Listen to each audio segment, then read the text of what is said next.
तो hey guys, कैसे हैं आप सभी लोग। तो गाइस डीएस क्लास के गाइस एपिसोड नंबर 21 के साथ गाइस हम आ चुके हैं। और गाइस हमारी गाइस मोनेटाइजेशन भी हो चुकी है गाइस मेंबरशिप वाली चीज़ की।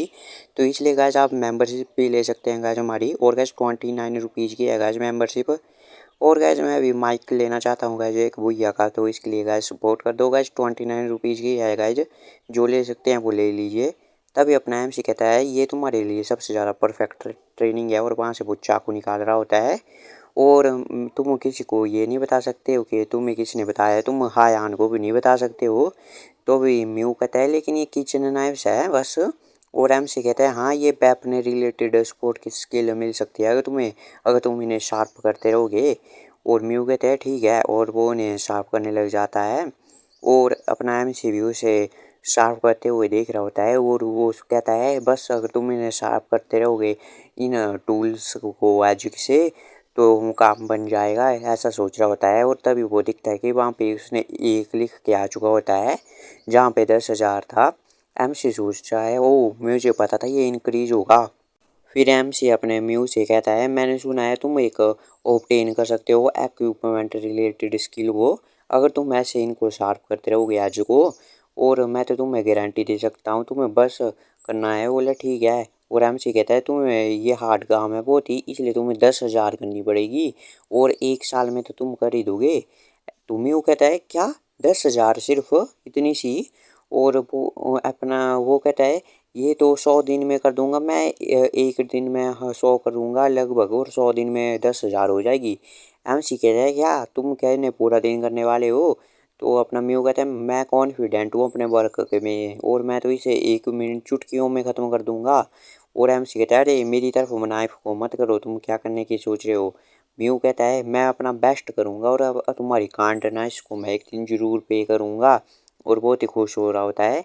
और एमसी भी अपना खुश होता है और सोचता है काइंडनेस कैसी, तुम तो मेरे लिए एक एसेट हो, बस तुम मेरे रिटायरमेंट के प्लान के लिए हो दूसरे नंबर पे। तभी अपना एमसी चला जाता है सीओ खान के लैब में, जो कि R&D लैब होता है इसका, रिसर्च का। और वो सीओ खान से बात कर रहा होता है। तभी सीओ खान कहती है अरे तुम तो कितने अच्छे हो बात करने में हाँ न्यूजिन, और तुम तो इतने ज़्यादा नॉलेजेबल हो डंजन के बारे में। क्या तुम भी कोई अपनी अलग से रिसर्च तो नहीं कर रहे हो डंजन के बारे में। क्यों ना तुम मेरे साथ जुड़ जाओ, हम यूनिवर्सिटी में चलेंगे और साथ में एक R&D लैब खोलेंगे। और हम दोनों साथ में रिसर्च करेंगे। एमसी सोच रहा है अरे कितने घंटों से हूँ मैं यहाँ पे, मुझे जाने दो। और वो कहती है अरे सभी लोग कहते हैं कि डंजन प्रेडिक्टेबल नहीं होते हैं, उनको प्रेडिक्ट नहीं किया जा सकता है, कभी भी वो कुछ भी हो सकता है उसके अंदर।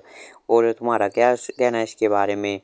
और और अभी हमें जो किसी ने भी रिसर्च नहीं किया कि उसमें कुछ रेगुलरिटी है, उसमें समानताएं हैं कुछ या नहीं है। तो जो ये होता है अपना एमसी, वो भी कहते हैं हाँ मैं भी कुछ नहीं कर सकता हूँ, गैस से लगा सकता हूँ क्योंकि डाटा नहीं है और डंजन भी कम है हमारी कंट्री के पास। तो है यान भी कहती है हाँ, हमारे पास कंट्री बहुत स्मॉल है और इसलिए हमारे पास डंजन भी नहीं है। और बहुत ही हमारे पास डाटा भी नहीं है इसके बारे में कि हम इन्वेस्टिगेट कर सकें डंजन के बारे में, एमसी कह रहा होता है। और फिर वो भी कहती है हाँ यार भी हाँ, इसलिए तो मेरे को समझ नहीं आता है कि दूसरी कंट्रियाँ इन हमें आने क्यों नहीं देती है फॉरेनर को इन्वेस्टिगेट करने के लिए। और इसलिए मेरे पास भी कोई चॉइस नहीं कि मुझे भी अब ओवरसीज़ जाना पड़ेगा उनकी टीमों में ज्वाइन करने के लिए।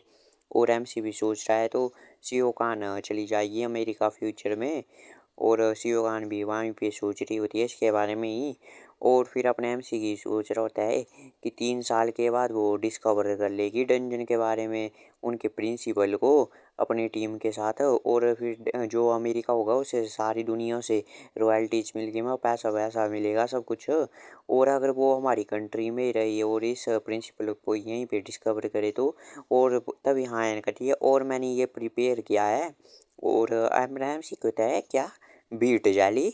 और फिर आयान भी कह रही है कि मैंने प्रिपेयर किया है व्हीट जाली और राइस वाइन को डोकावी के लिए, क्योंकि उनको पसंद होती है लूनर मंथ की लास्ट नाइट को। और एम से कहता है डोकावी, तो वो कह रही है हाँ ये बहुत ही फेमस टेलीपोर्टिंग हंटर होते हैं जो कि तुमने उनका नाम नहीं सुना है क्या। और फिर हमें बताया जाता है डोकावी जैसा कि उनका नाम है, वो डोकावी की ड्रेस पहनते हैं। और ये शायद ये गाइज उनकी होगा कंट्री में कुछ कल्चर में डोका भी, और इसलिए तो हमें पता नहीं, और इनका नाम भी कुछ लगा है तो इसलिए मैं डोका भी कहूँगा। और MC क्या होता है, और इसका नाम भी किसी को पता नहीं होता है, ना ही एज ना ही ये मेल है या फीमेल। आज से 5 साल के बाद भी किसी को पता नहीं लगा इन लोगों के बारे में। और इन लोगों के पास जो कि डोका भी होते हैं, एक ही चीज़ पता होती है हमें कि इनके पास एक स्पेशल स्किल होती है, वो भी होती है टेलीपोर्टेशन की। वो कहीं भी आ जा सकते हैं, मतलब टेलीपोर्ट कर सकते हैं। और ये उनको अलाउ कर देती है कि वो कहीं भी जा सकते हैं अपनी इस स्किल की मदद से। और तभी हम देखते हैं एक जगह प्लेन में आग लगी होती है, वो क्रैश होने वाला होता है तो डोका भी पहुंच जाता है। और फिर MC कहता है, और इसी तरह उन्हें बहुत ही ज़्यादा फेम मिली और उन्होंने लोगों को बचाया जब भी डंजन ब्रेक हुए या नेचुरल डिजास्टर होते थे। और ये इनकी लेकिन एबिलिटी काफ़ी डेंजरस भी हुआ करती थी। तभी में एक गैंग को देखते हैं, बहुत ज़्यादा पैसे होती हैं, गन्स होती हैं उनके पास, बैठे हुए होते हैं। और तभी वहाँ पे एक डोका भी आ जाता है वहाँ पे अपना पोर्टल खोल के।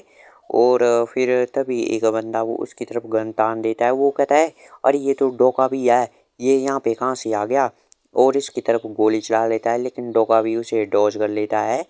और फिर डोका भी उसकी तरफ मुड़ जाता है और फिर उसकी तरफ दौड़ के आने लग जाता है। और वहाँ पे लोग गोलियाँ चला रहे होते हैं, उनको भी मार रहा होता है। और फिर उनके बॉस जैसा होता है उनके उसके चेहरे के सामने आके रुक जाता है एकदम, वहाँ पे भी एक पोर्टल जैसा खोल लेता है अपना। और फिर उसकी गन के ऊपर ही अपना पैर रख देता है और वहीं पे बैठ जाता है। और वो कहता है तुम्हें तो मुझसे बहुत ही डर लगता है। और वो कहता है कि जेंटल्समैन मेरे काफ़ी सीक्रेट हैं जो कि मेरे मन में ही हैं। और वो कहता है कि मैं तो एक बैग हूँ सीक्रेट्स का, और जो ये तब तक तो रिलीज हो ही नहीं सकते हैं जब तक कि मैं जिंदा हूँ। और फिर वो वहाँ से चला जाता है। तो कैसे मुझे समझ नहीं आया क्यों था इधर। और फिर वो कहते हैं कि इस स्किल की वजह से उनको कैच करना बहुत ही मुश्किल होता है। और फिर MC कहता है इसलिए उनके पास कोई ज़्यादा सीक्रेट्स भी नहीं होते हैं। तो गैस पहले तो बोले रहे थे बहुत ही सीक्रेट्स हैं, अभी गैस मुझे पता नहीं लग रहा है कुछ क्या बोल रहे हैं। और वो कहते हैं इसलिए उनकी सेफ्टी इंश्योर होती है सभी से और वो कहीं भी आ जा सकते हैं।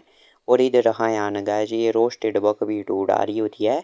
और वो कहती है कि मैंने सुना है डोकावे जो को डंजन के बारे में बहुत ही कुछ पता हुआ होता है। और वो बहुत ही खुश होती है। और इधर अपना MC भी जो उड़ रहे होते हैं उनको खा रहा होता है। और वो कहते हैं कि मैंने इंटरनेट पे पूछा कि कैसे हम बुला सकते हैं डोकावी को। MC सोचता है इंटरनेट। और फिर वो है न और भी उड़ा रही होती है। और वो कहती है कि मैं जब उससे मिलूंगी तो मैं उससे क्या कहूँगी, उससे क्या क्या पूछूंगी। MC कहते हैं अरे वो रियल का डोका भी नहीं होगा। और तभी वहाँ पे लाइट चली जाती है। और MC कहता है क्या ये लाइट एकदम चली कैसे गई बिजली। तो चलो मेरे को अपनी फ़ोन की फ्लैश लाइट को ऑन करने दो। और फिर वो कर लेता है ऑन, फिर वो मिस ऑन होती है, उसने भी कर ली होती है। और वो एकदम चौंक चुकी होती है। और अपना MC कहता है हयान। और रेहान बहुत ही चौंक चुकी होती है। MC कहता है अरे तुम्हारे चेहरे के साथ क्या गलत है, क्या हुआ तुम्हें।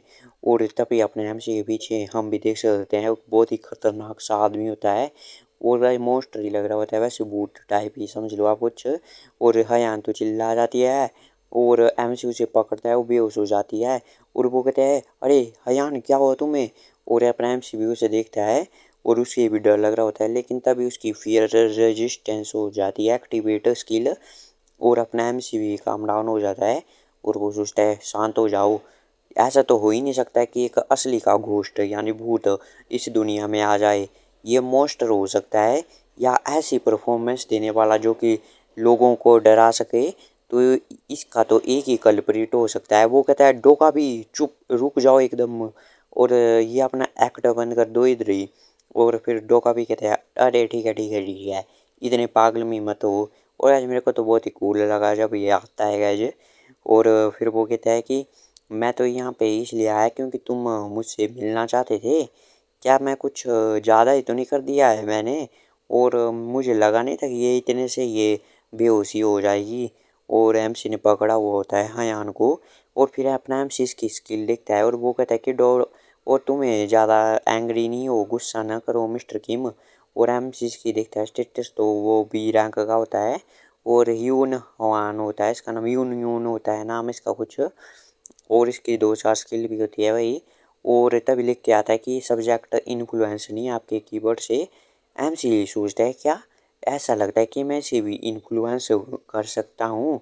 और फिर एमसी कहता है एक ऐसा अंतर जो किसी के साथ जुड़ा नहीं है, मतलब गिल्ड के साथ किसी के साथ जुड़ा नहीं है, और वो दुनिया में कहीं भी आ जा सकता है। और एमसी सोचता है मुझे ये चाहिए, और रेहान को अभी भी पकड़ा हुआ होता है। और वो कहता है अगर मुझे इसकी हेल्प मिल गई तो सीईओ को, हयान को तो कहीं जाना ही नहीं पड़ेगा अमेरिका रिसर्च वगैरह कुछ के लिए भी। और फिर अपना एमसी इतनी देर के बाद गाइस उठ जाता है वहाँ से, और हयान को भी शायद नीचे छोड़ देता है। और वो कहता है अरे ये प्रैंक तुम करना छोड़ ही दो, क्योंकि मैं तो डरा ही नहीं, और तुम इसे स्टॉप कर दो ऐसे प्रैंक करना अब। और वो कहता है क्या, तुम झूठ बोल रहे हो, तुम तो डर के मारे कांप रहे थे। हम चुके कहते हैं अरे वो तो इसलिए क्योंकि मैंने एक्सपेक्ट ही नहीं किया था ऐसा। और वो कहता है तुम तो बहुत ही डर चुके थे, तुम कायर हो कायर, जो कि डर के मारे कांप रहे थे।